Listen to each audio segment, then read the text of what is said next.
when you're with yourself, you have the voice in the head. Unless you begin to awaken, in which case you're able to experience spaces of alert, still presence. It's beautiful. But otherwise, you have this thing, commenting, talking, arguing.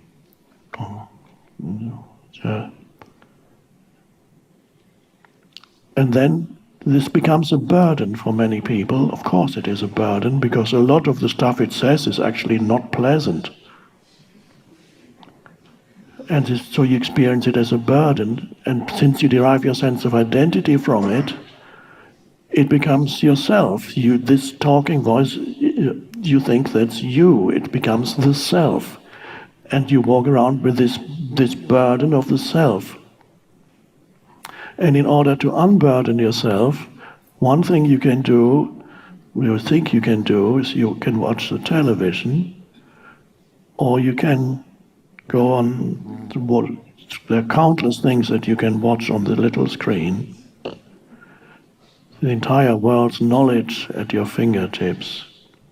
And the moment you watch the screen, whether it's television or whatever screen, you might have noticed that your so-called own thought processes come to a stop. So to some extent, you're free of the self. This is why people sometimes find watching television relaxing.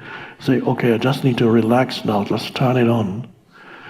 By this they mean, while they watch the television screen, they are not burdened by their self-induced thought processes. What they do, however, they replace their own thoughts with the collective thoughts. So you're not in a state of thoughtless awareness when you watch television or you watch something on the screen.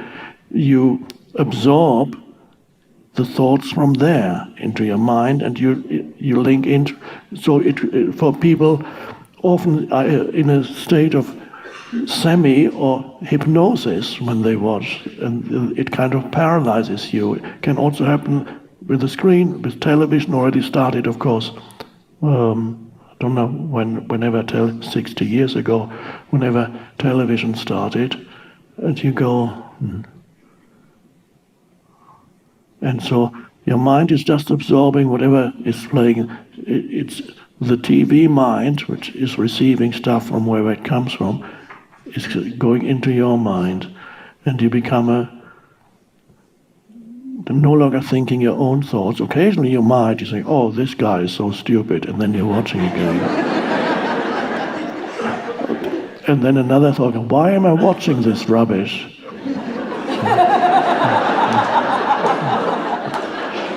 Half an hour later, this is so awful. But you can't turn it off.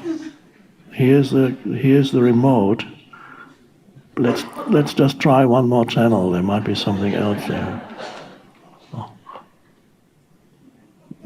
Oh no, that's stupid. Try one more. This is how an addict behaves, and the device is even more addictive because you carry them with you, and you may have to admit that there is an addiction in you. Not everybody here, but quite a few. It would be almost normal to feel this draw towards it, and you use it even when you don't need to use it. That's the amazing thing. When you're standing at the elevator, waiting, so another person is standing next to you, and he or she is pulling out the phone, and then you pull out yours. You don't know why. Or anywhere, you're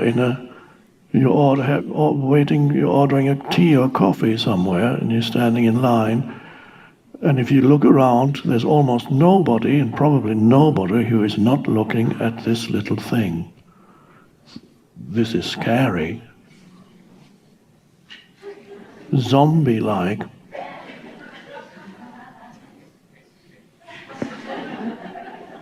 Now, if somebody from the past, the so-called past, a time traveler from the past came here, and even not the distant past, let's just say even 20 years ago, and he arrived and would see in the streets, in restaurants, in cafes, everywhere, in public transport, people are walking around with these things, staring at these things. Say, what's happened?